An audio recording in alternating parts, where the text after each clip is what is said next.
Hello, Tom Lavecchia here with the latest edition of the New Theory podcast and part 4 of the series, Sit Down with a Made Member of the Mafia. We have former Mafia member, former made member of Lucchese Crime Family, La Cosa Nostra, playing Mafia here in New York City. And we're going to do something a little different because we listen, and that is to do a Q&A with John Pennisi today. And we literally have over 300 comments and questions. So forgive us. We're going to go live. I'm going to read them to John. John's going to answer what he can because he's been great. And if we miss it, don't worry. We'll try to get back to you. But for now, we're going to try to sift through the well over 300 or so comments. John, welcome back to the New Theory podcast for part 4. How you doing today? Good, Tom. I'm doing good. Okay, so we're going to go back. I want to start with part 3. And John and I were just talking about this. We kind of felt 3 was like the most compelling.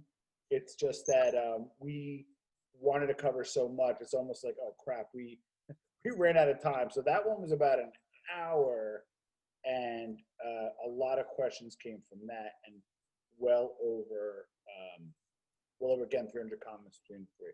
So let's start it off, John. So the first question is, and this seems to be a pretty hot topic. How deep is the mob into drugs these days? Are there made members who deal, and is there still an official policy against it? So technically, yes, there's always going to be a policy that that tells new members that they're not allowed to deal in drugs, right? But with that being said, I think all of the families have in some kind of form or fashion, have their hands in the drug business. Who exactly, and what families are the most heavily into the drug business, I don't know, but I think that every family, just like for example, gambling and loan sharking, every family is going to be involved in those type of money making things, and drugs is part of that. So it's always going to be a part of it. It might not be like it was years ago, but it's a definite that everybody's definitely involved in some form in the drug business. Now, I'm going to put this question on this. John and I talk a lot, we're friends, but about different things. But I know you as a very intelligent man, a smart business guy. Strategically, is it the right move? Because like the cartels are making billions, motorcycle clubs, gangs, like they're making, like these companies, they're all making billions in the drug trade, where the organized crime has logistical. You kind of got like the Sicilian mafia could import, private relationships to cartels. Should the mob be in the drugs? I'm not talking about a moral standpoint, from a business standpoint. What do you think? I go with the old school says. Yeah. And they came up with the rule of no drug dealing, and it was for a reason. Yeah. And the reason being is the obvious, is that the people that get caught in selling some kind of narcotics or something, the sentence is an extensive sentence. So, you run the risk of a guy flipping and turning because he's not looking to go do 25 years. Correct. For once the gravy train ends and he gets caught, you take that risk. So me personally, I believe the answer is no, and that they should stay away from that business, because it's as they say, it's bad business. Correct. It's something that is frowned upon by society and law enforcement, and they're going to go after you, with that business. And you could see what they do with the cartels, and that should be left to them. And I just believe that it should be left alone the way it was set up. And it was set up, the rules are the rules, and I go by the rules. And the rules were we do not deal in drugs. End of story. And some of those people who were actually speaking the rules probably were in the business themselves. So, but you know how that goes. True. Now, I agree with you. And it's funny because you don't need another agency of the government after you. Okay, so we've got a lot of questions. We'll keep it moving along. Michael Z is a big fan. He says it's a multi-part question, so I'll ask each piece at a time. Okay. He goes, you seem to be very turned off that the codes that were talked about were not followed through on. And we talk about that a lot. Like you say things and I'm shocked. But at the time when these codes were not followed through on and not followed at the time, was that a shock to you? No, not really, but not to the extent that I wind up seeing firsthand. You know, obviously through the media and the newspapers and everything else, you learn things. You hear things, you hear cases, and you only can know so much. But when you are in that life, you get to see the fishbowl from the inside, and I just could not believe what I was seeing, and it just discouraged me. It was bad, and with that being said, I would have to say that people have called me all kinds of names, right? And I've seen all the names that they call me, and I always say, and I may have told you, that when they come up with a name for everyone in that life who broke all the rules, I'll accept that name. I agree. All right, so I'll jump on board on that, whatever name they come up, and whatever name they want to label as almost as a whole of Cosa Nostra, what these people are breaking every single rule, then come up with that name and I'll accept that name for myself. So that's really what I have to say about that. And I agree with that one as well, because you got to pick a lane, right? It's either there's rules or not, You either follow them or you do not. Agreed. Now, this is a tough one, John. I'm not gonna lie. This one's a tough one. Also, and this is for Michael Z as well. Also, you appear to be a very loyal man to those who care about you. Did you build any close relationships when you were involved with anyone that you won't talk about based off that loyalty? So, and that's a statement. I would imagine, based how you speak and write, you protect those close to you. It seems only those who wronged you and stabbed you in the back are the ones you wanted to face. So essentially, are you kind of like, hey, you're kind of getting maybe back at those that kind of wronged you, and you seem like a loyal guy, so those that were good to you, you're protecting, or is it all bets are off and you're just taking everybody down? What's the okay? Yeah. Okay, so I could quote a question that a lawyer had asked me in a trial, and he said, well, you were known to be, I don't know verbatim, but it was something to the effect of that, well, you were a loyal guy, right? And I stopped him and said, I was 1,000% loyal.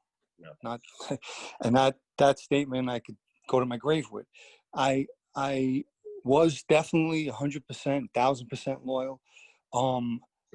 It's not getting people back, but it is exposing the truth. See, people hear a lot of stories, and there's a lot of podcasts about this life, but this, and I'm not taking away from any of the other ones, but what I have to say is the truth, and a lot of people can't accept or handle the truth. And it's not so much as trying to get people back or or get at them, or whatever way you would like to phrase it. It's more so of, this is what took place, and I will explain it exactly the way it took place, and I will expose to anyone who wants to know that life is not what people think. They in their minds, they are maybe watching movies, or they think that, you know, this is a brotherhood, and they have so much honor and loyalty. Falsehood. So that's my answer to that. It's a good answer, John, because you it makes sense, and there might be guys that you care about that you may kind of throw in the mix because you care about them, and maybe you're a bit more enlightened. Listen, a lot of people will see and heard me talk about a guy, Johnny Sideburns, right? And I loved Johnny Sideburns. Yeah. I'm very disappointed at him, and he knows why. But I did love him, and we spent a lot of time and had a lot of laughs and helped each other, and I helped him a lot. All right, just because I would bring him up in any way, or you know, in a story, or it's not me getting at Johnny Sideburns or trying to expose. It's just telling it the way it was. Obviously, my feelings have changed, but it has nothing to do with I don't have any vendettas. I mean, on my Instagram, I say I wish even my enemies, you know, I wish them good luck. And I don't just talk just because I got a pair of lips. I speak from the heart. I wish everybody good luck, you know, and really that's that. I don't believe in holding a grudge, and it's only going to bring you down, and it's not good. So I have moved on with my life, and I'm at peace. Got it. And from Brian, no, it's kind of a three-part question. I'll read it in entirety. How do made members view murder these days, since it's become rare? ? Does the oath and gun and knife is it taken as serious, knowing you most likely, you know, will not get killed? And then what's the situation where people are shelved or chased when maybe 30 years ago, you know, they would have been whacked? So kind of, you know, one, is it, you know, how do they view murder nowadays, made guys? Two, because it's a little softer, do people not take it as serious? And then the third is, do you have a story or two? Did somebody maybe get shelved or chased out versus maybe getting the ultimate consequence, death, because, you know, it's not as much? I mean, look, you know, you're in that life, and I can't speak for everybody else, but you know, you have to take it serious and know that it's always a consequence of being a part of that life. As far as you know, having a gun and a knife as part of a ceremony, you know,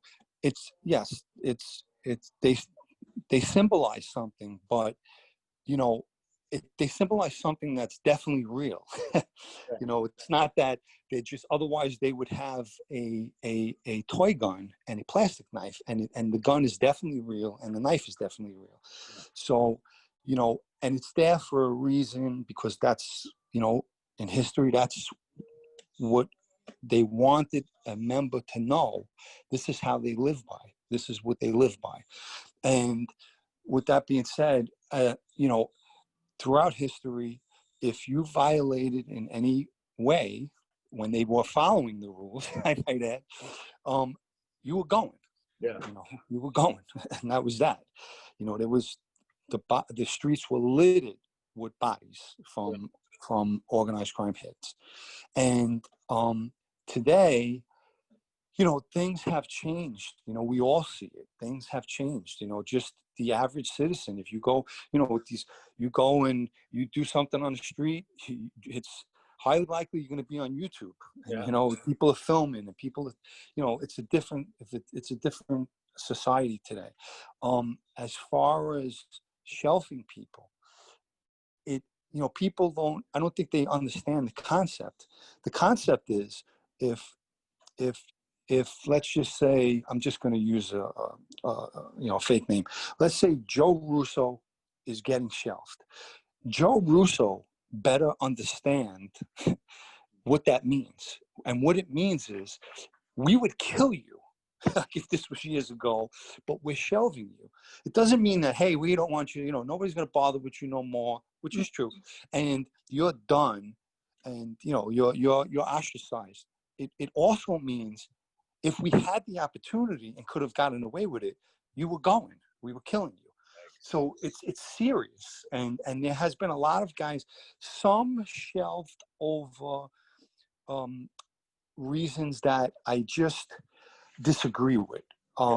There was one particular guy, and I'm not going to mention his name. He's a Staten Island guy who was definitely a good guy and a tough guy, and some people will know who I'm talking about. And he had a situation in prison, and he supposedly and allegedly had cut his wrist. His wife was leaving him. It wasn't me, all right? And because I've heard some other stories. So, and obviously, this guy was a friend. Yeah. And when I was in prison, I wasn't a friend. But this guy was in prison and was a friend. And when he came home, and let's not forget that he went to prison and kept his mouth closed and did his time like a man, they shelved him because of that. They felt it was a weakness. And you want to know why? Listen, when the first person could stand up and tell me that they never had some kind of a weakness in their life, I want to meet them. Let me see who they are. And with that being said, they shelved a good guy, and I didn't know him that well, but what I knew of him was, so it was a loss for them. It was a loss. And they shelved the guy. And what happens is that sometimes, look, in a plea, when you're pleading on a case, as long as you're not implementing anybody else, and you're look, if you're on a RICO case and they know to give you that, to indict you with this RICO and know exactly who you are, if you have to admit, I mean, in today's times, it's insanity to ostracize a guy for admitting. Are you telling me that no one knows that organized crime exists? I mean, the guy's indicted on, you're indicted on an organized crime case. Right. So there was guys who made some kind of statements or via the lawyer made a statement to the court, and they have shelf guys. And I've seen guys, as you and I have spoken about, have been brought back because you can come off that shelf. It's not a forever shelf. And but look at the difference, Tom. The difference is, what a lot of people don't realize is, years ago, the guy don't come back from the grave. Years ago, you were getting killed, and you can't turn around and say, oh, you know what, Joe wasn't such a bad guy. That wasn't a bad move. All right, let's dig him up and bring him back to life. But now today, with guys on a shelf, they could actually take, and I've witnessed guys come off of the shelf and be reinstated, so to speak, in a life. Yeah. Interesting. Kind of like rehired. Interesting. So now we're getting good. So this is getting good. All right. So we got some good. I mean, even these questions keep getting better and better. Michael D. Great interview. He says, and I know this is a loaded question. I talked about this offline, but the Michael Meldish hit. If you can give a little bit of background about what happened there, because it was your family, as I understand. And just give us kind of the rundown for the Michael Meldish hit, which I believe is considered the last sanctioned organized crime hit. All right. So once again, for the record, I am not speaking from my firsthand knowledge of all of this, what went on, because I had nothing to do with what took place, the planning, the plotting, whatever it was. I was not involved in none of that. And so here's a little bit of what I know that maybe the average person who knows or read about the case, or that they don't know. So Michael Meldish, as you know, was one of the leaders, along with his brother Joey, of the Purple Gang. A group of guys out of Harlem, that were kind of renegades. A lot of them were with people, but they kind of were rebels, and at times also protecting some of the drug dealers in Harlem from kidnappers, because there was a lot of kidnapping going on back then, and they were kidnapping drug dealers. And a lot of these guys, as we know, have moved on in life and actually, became members of organized crime, and some are even bosses now, right? So with that being said, there was a few things that happened with Michael Meldish that, you know, ultimately caused his demise. Yeah. And one of them was he was dating a girl that Mikey knows, and if anybody don't know who that is, Mikey knows is the boss of the Bonanno family, and he had interest, obviously, too, in that girl, and he was away at the time. Now, and Michael Meldish was not away; he was out, and he was dating this girl, and a message was sent to him about possibly, stay away from her, whatever way it was sent. He didn't want him having nothing to do with him. They And send two people to lump him up at a carnival, right? yes, he didn't want Michael Meldish to have nothing to do with this girl no more. And Michael Meldish obviously disregarded that message because why? Michael Meldish in his mind figured, listen, years ago, you answered to me. You were part of our Purple Gang, and now I'm going to start taking orders from you. Yeah. So that's what he disregarded that. And yes, so then there was the beating outside of the feast, outside of Rayo's, and the two guys lumped Michael Meldish up, and so that took place, right? But another thing that took place was there was some letter that I believe was written from Michael knows, wrote a letter to this girl, and the letter somehow got back to Maddie Madonna. And Maddie Madonna was pushing for the Bonannos to take Mikey Knows down as their boss. So this thing was, it was a lot of craziness that was going on, all right? And of course, Michael Meldish was in the middle of all this. So now he gets this beating, and he takes this beating, but he retaliates. Now, I'll stop the story. Michael Meldish was with us. And when I say with us, back then, he was with the Lucchese Brigada, right? So who he reported to, I don't know. But he's always been with the Luccheses. Now, if he would have went through protocol, and they probably would have, maybe they wouldn't have acted. So maybe that's why he didn't go that route. But what does he do? He, on his own, strikes out and retaliates, and he uses this I don't remember his last name. He uses the black guy that was convicted, Terrence, whatever his name was, and he uses him, and they shoot a friend with the Bonannos that was sitting. I think the last name Stango was sitting. Right? Yes, sitting in his car, and luckily he don't get killed, but the guy shoots him in his head, right? And as you know, I think I heard that, or we spoke about that, the guy, when the police came, and who had no idea who the guy was, if this is true, I'm only going by what I read and heard, is that the guy turns around and admits his membership, which automatically is going to shelf him. And so moving forward, that kind of a move right there is going to get you killed, because you could start a war between two families, right? Yeah. So now he definitely didn't get permission to do that, and if he did, no one's going to admit to it. So it's just like he had no permission to do that. Most likely he seeked revenge on his own, and and then there was mention of, and this I only read about, I knew nothing about mention of money. It most likely had to do with loan shark money, and it had to do with Maddie and Michael Meldish. And once again, it's from the case, it was said that Michael Meldish disregarded Maddie and was not coming up or paying him this money. So all these things together, were, again, to use the coin phrase, a perfect storm for Michael Meldish to get himself killed. And it's, it's unfortunate, but that's what happened. That's all I know. I have no knowledge of who's involved and who planned it and all of that.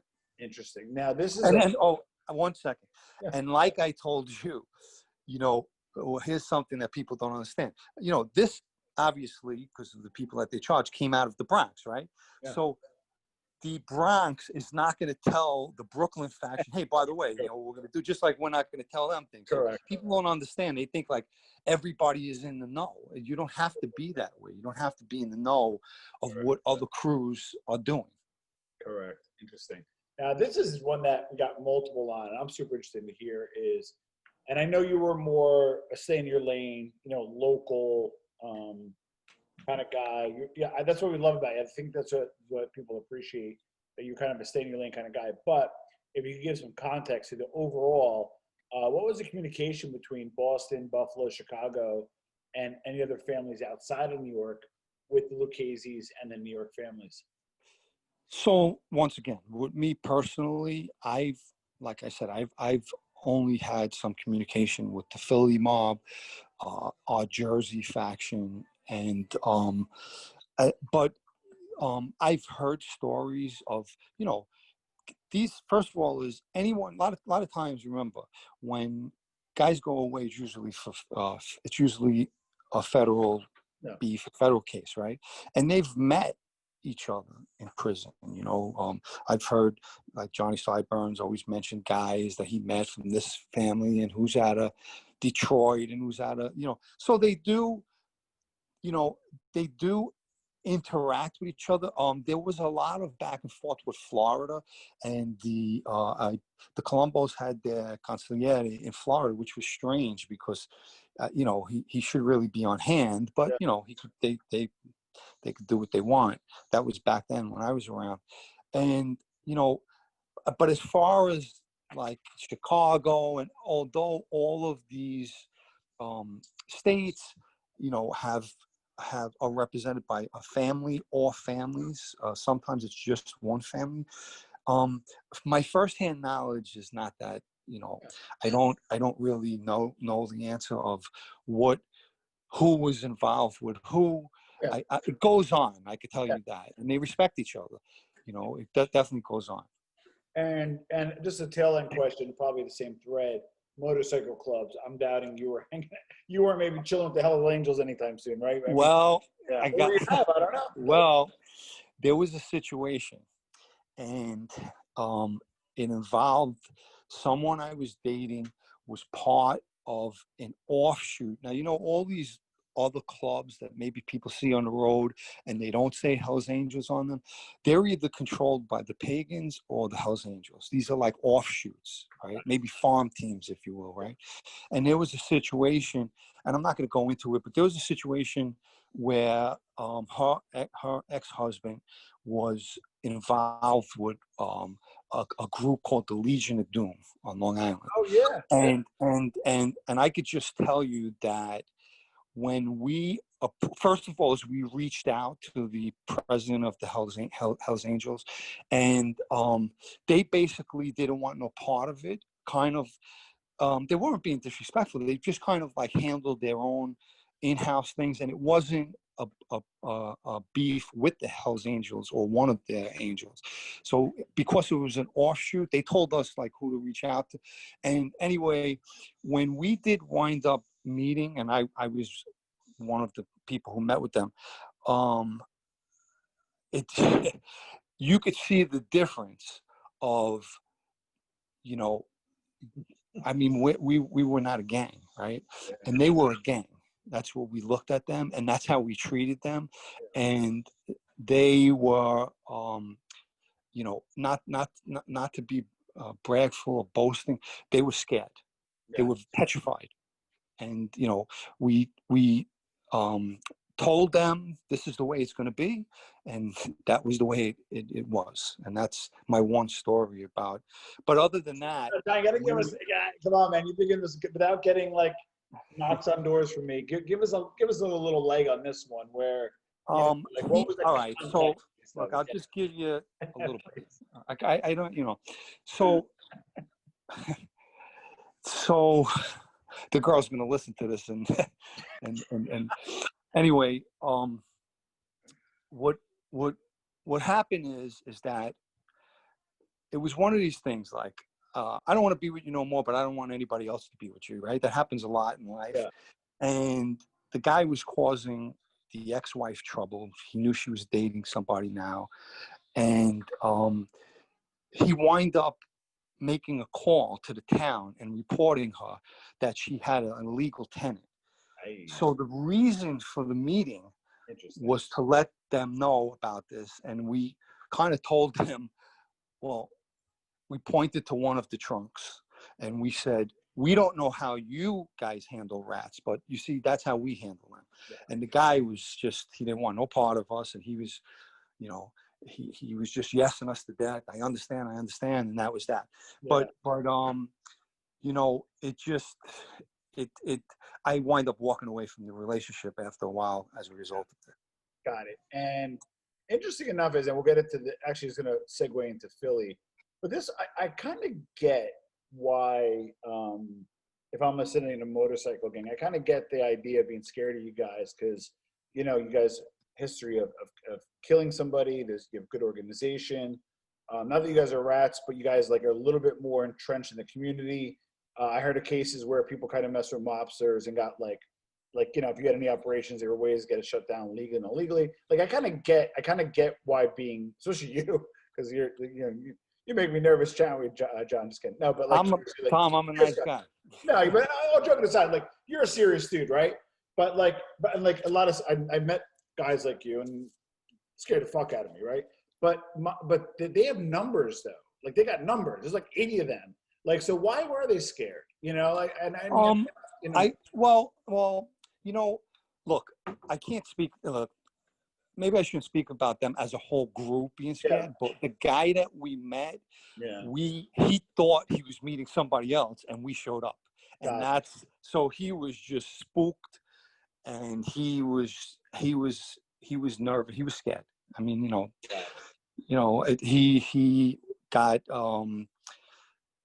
sideswiped. You know, he did not think that we were going to be there. He thought he was meeting actually he thought he was meeting the girl. And she, obviously, I told her, tell this guy to meet you in this parking lot, and obviously you're not going, and we showed up. So when we walked over to his car, his eyes got wider and wider and wider. Yeah. And he was a black guy, and she had asked me, because she said, you know, he's a pretty tough guy, rough guy. She says, how did it go? I said, he thought he'd seen Black Jesus, and he thought it was over for him. And, you know, obviously it wasn't, but he was, I believe, of that like local chapter, he was their guy. Interesting. Yeah. I get it. I got it. Now that makes sense. All right. We're going to seg a little bit, kind of, I think, more in your wheelhouse, Philly and Jersey. And there's a loaded question from Big DC 202. How did Perna get close to Merlino, and what did he think about Hermoso not recognizing him? I'm not sure how they got close. I never really asked them that. So they were, you know, obviously they were very close. I'm not, like I said, we never discussed like, hey, how did you meet him? I guess somewhere along the road, and it had to probably do, if I could take a guess, with Nicky Scarfo Jr. Nicky Scarfo Jr. at one point was taken down, and that means that he was taken out of the caporation position, and he was knocked down to soldier, and the crew was handed over to Ralphie, was Joe Perna's father, and Joe Perna took great pride in telling me that he went to give to send the message to the kid Scarfo that you're no longer you know, the skipper of the crew. Yeah. So he enjoyed doing that, and he told me he did. And so probably for the hatred, because he did not like him, they had a common denominator, him and Joey Molino. They both hated Scarfo Jr. Yeah. You know, obviously Molino hated him a little more. But that's probably how they you know, got close somehow. I don't really know the real answer to that. The second part is that, you know, look, you know, what could we do? You know, we are supposed to follow the rules. And, you know, one of the things is that what the boss says, and what the boss tells you to do, you do.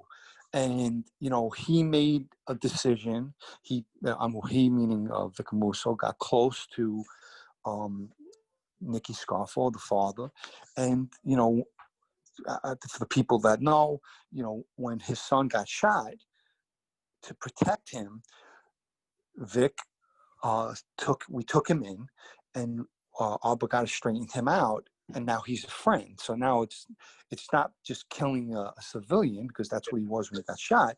Now it's a different story. And by doing that, he made a rule, and his rule was Arbogast is not recognizing Joey Molino as the boss of Philadelphia, and that's what it was. I don't know what his feelings were. Joe Perna, obviously he wasn't. It's look, he had a friendship, right? And it's a difference of a friendship and a matter of Cosa Nostra opinion. Yeah. Like, you know what I mean? So you're friends with the guy. All right. So your boss don't recognize him. So you're not going to run around on a campaign to make everybody recognize the guy.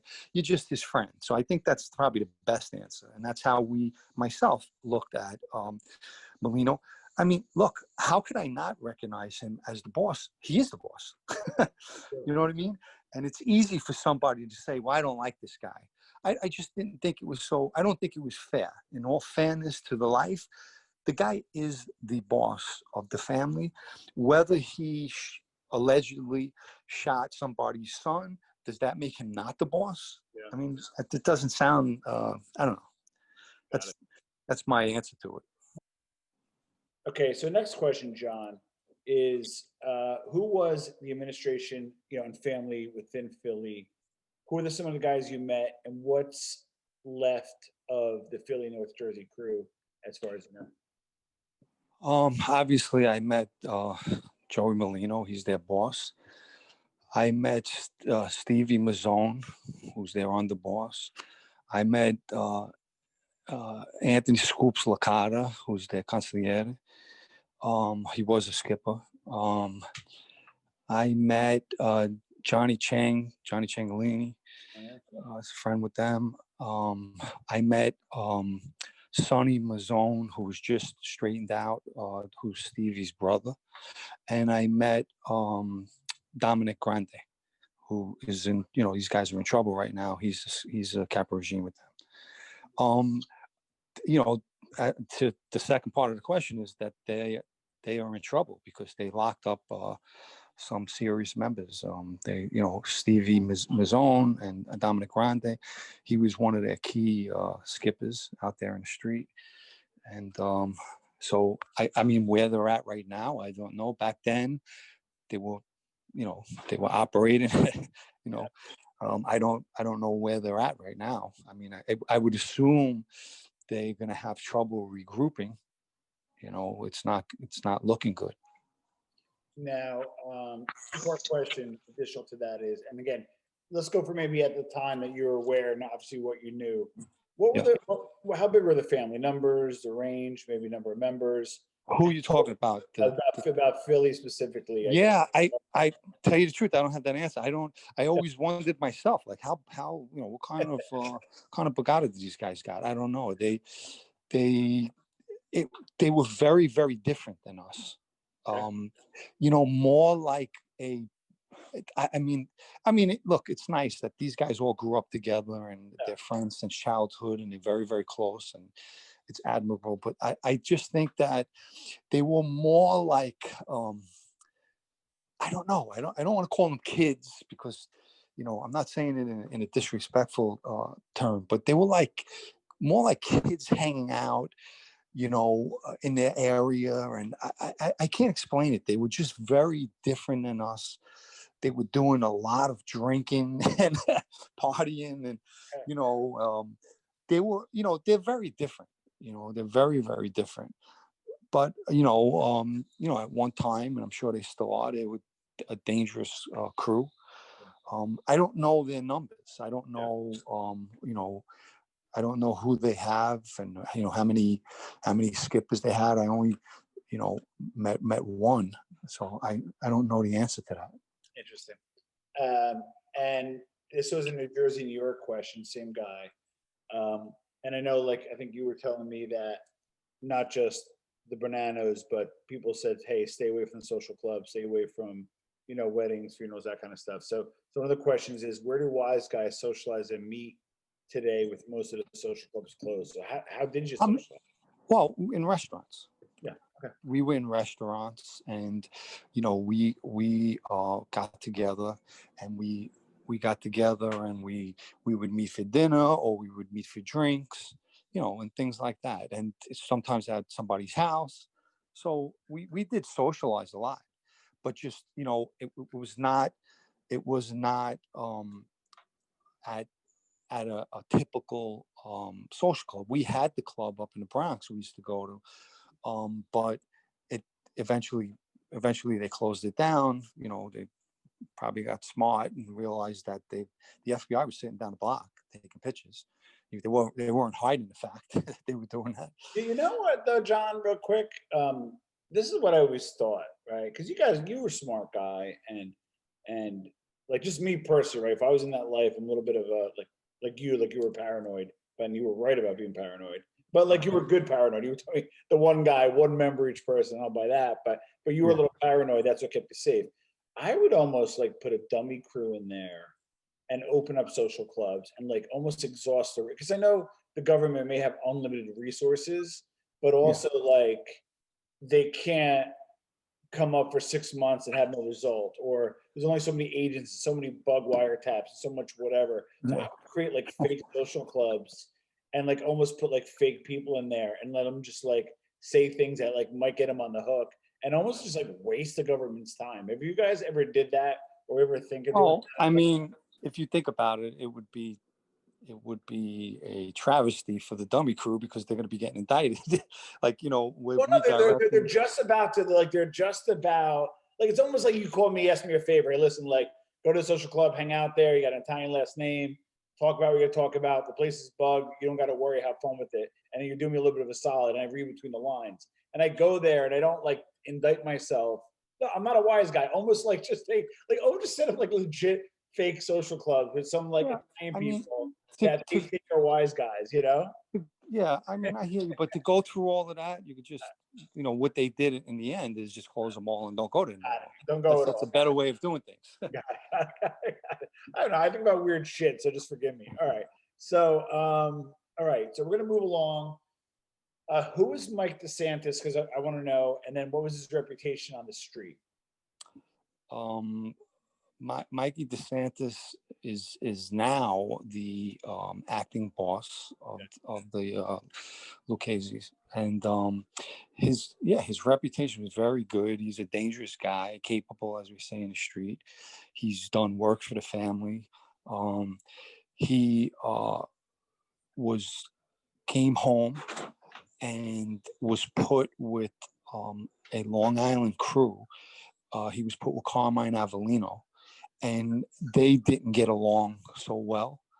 I had heard something crazy that he wrote a letter of resignation. And a lot of people don't know about, like, some kind of letter he wrote.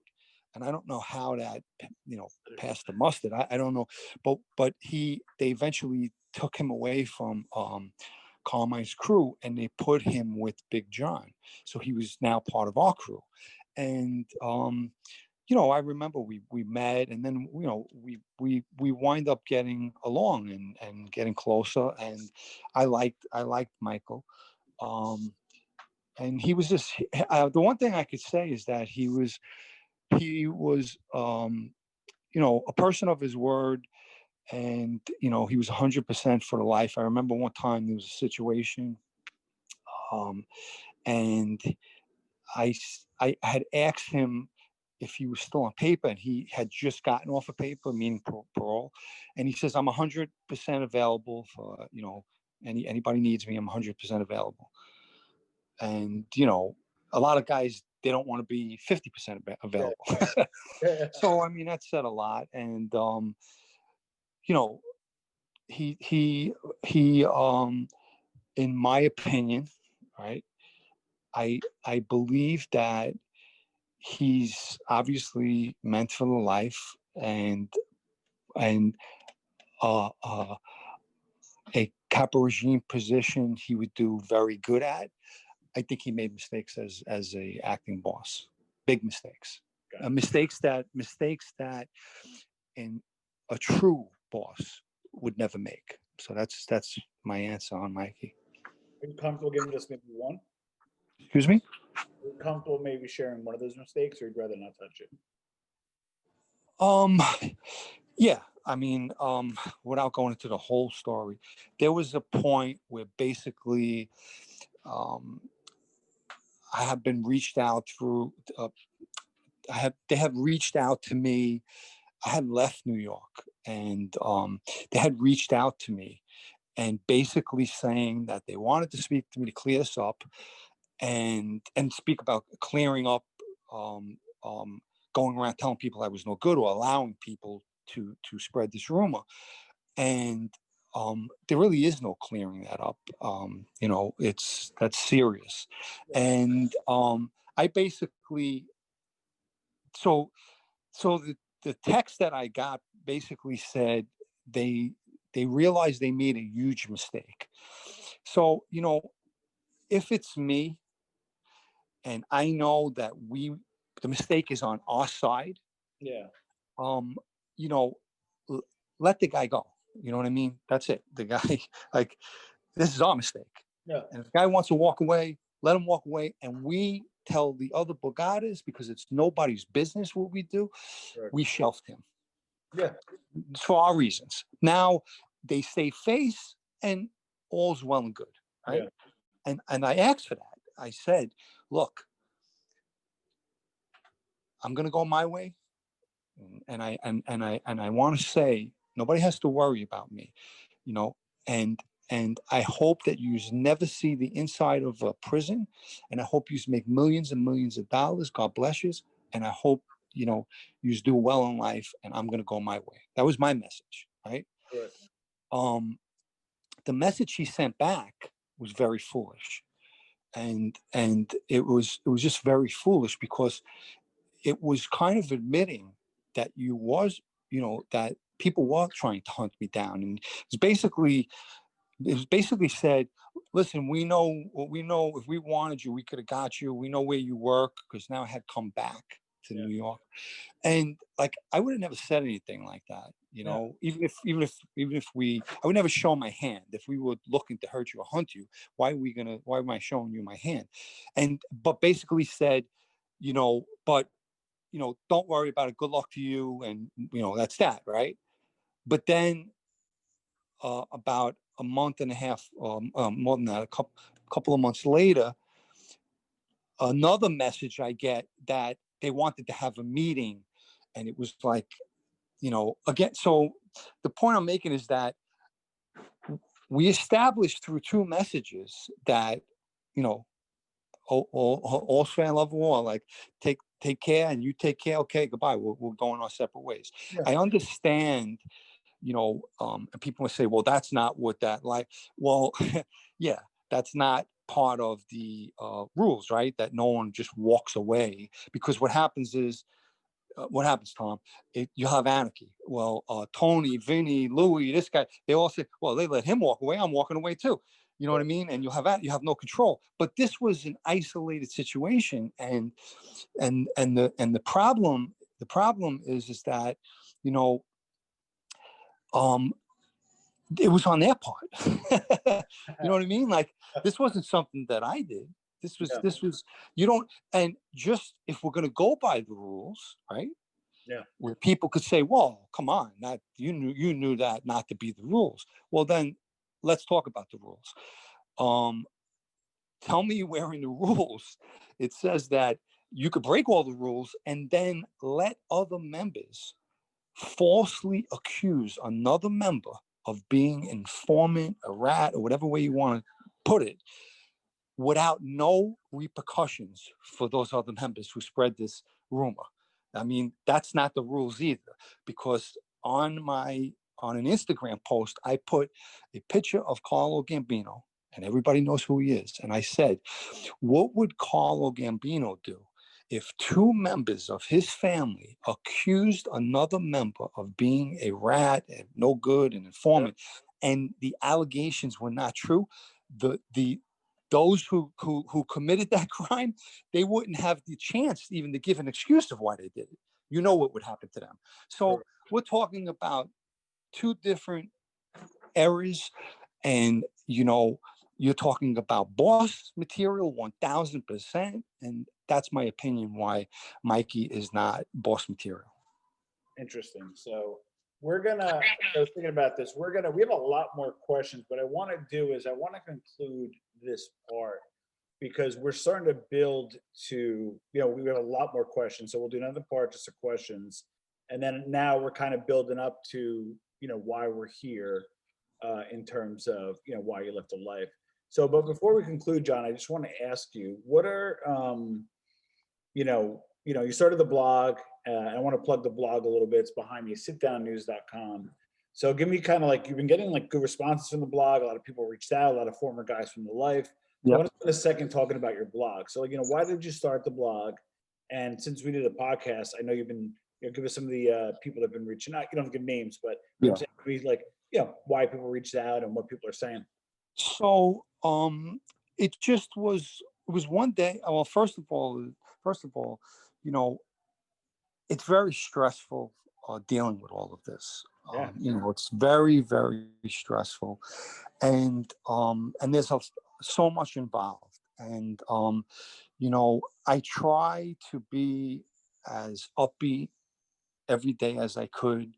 I try to look at the positive and count my blessings, which I'm definitely blessed.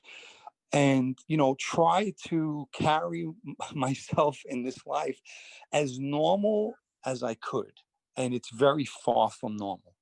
Right. So I try my best to have a normal life, but it's the furthest thing from normal, and I can't get into all of it. But with that being said, what do you do with your stress? All right. So yeah, I exercise, and that's a good stress reliever for anybody. But there was just so much more that I had. I would have to go and exercise or run around the area for days to get some of that stress off. It wasn't cutting it. Yeah. And it was more like, for me, the writing became like therapy for me. And they quoted me in a New York Post article, but it's the truth. And it was therapy for me. And it wasn't, a lot of people are going to say, well, it looks like he's, trying to get back at people. Listen, like we discussed before, there are stories on the blog of people I never even came in contact with, like Joe Gallo. So it's not, if you would know if I was aiming at people specifically. I mean, yes, there are going to be stories that are aimed at people, but you know what? It's exposing the truth. And, for people who want to read it and believe it, that's fine. For people who don't believe it, you're not going to, you can't please everybody in this world, and people are going to believe what they want. That's fine. So I did it as something, it's therapeutic for me. And that's really why I created it. I like it. So check that out. We don't plug it enough. It's kind of funny because we haven't been plugging it.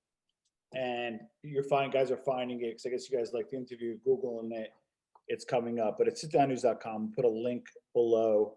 We still got a lot more for you guys. I know I'm going to get crap for cutting this short. It's just that there's a lot of questions to process. I don't want to data dump too much at one time. And John, listen, as always, man, thank you for being on the show.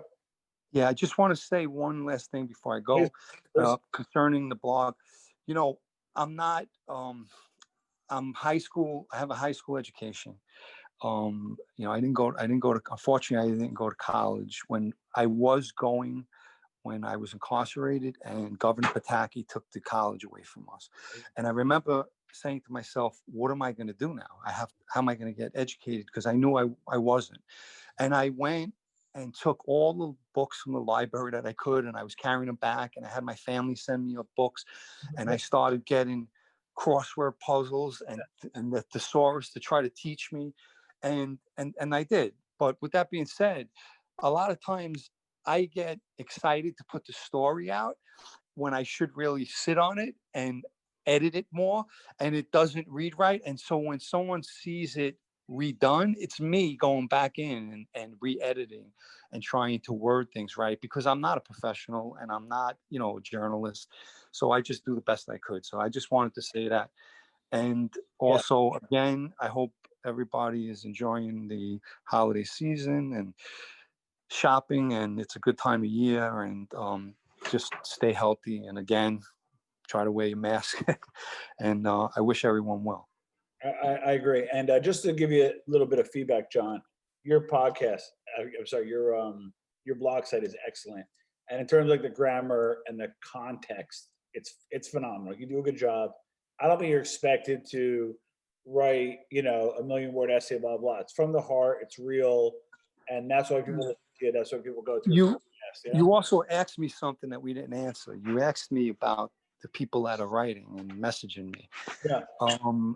I'm getting a lot of messages from people that are out of the life, and I received one from someone who definitely is in the life, and I'm not going to talk about who that is, but people have once in a while, you're always going to get negativity, right? And you're going to get people who are behind a computer screen and will talk to you in a way that they would never talk to you in person. And I'm not trying to, talk like a tough guy, but, this happens. And, when you are secure with yourself, you have to know that you just put that to the pay me no mind list. And I try to do that. And, you're going to get all kinds of attention, and and you're always going to have negativity involved in that. Right. So, I take it in stride, but a lot of the people who have written and made comments or personally emailed me have spoken very nice, and they had nothing but good things to say, and asked a lot of questions that I think I've been very fair in answering them off the record, and some that I can't answer. There's some things I can't answer and can't talk about. But I think overall, I appreciate the feedback that I've been getting, and that they are going on the site, and they enjoy it. They told me to please keep it up, and they enjoy it. And they also made a lot of comments about your podcast. And that and that they really enjoy it, and they want us to continue and don't stop and all of that other stuff. So that's I take my hat off to you. That's why we're trying to find that balance, guys. For those who are listening, we're trying to find the balance of, we have a lot of content, and my podcast is live the tape. John and I are just the whole idea was just two guys chatting about some topics that we know you guys are interested in, as am I. That's why I'm a student of this. And we're just having a little fun with it. So, John, thanks again. You're welcome, Tom.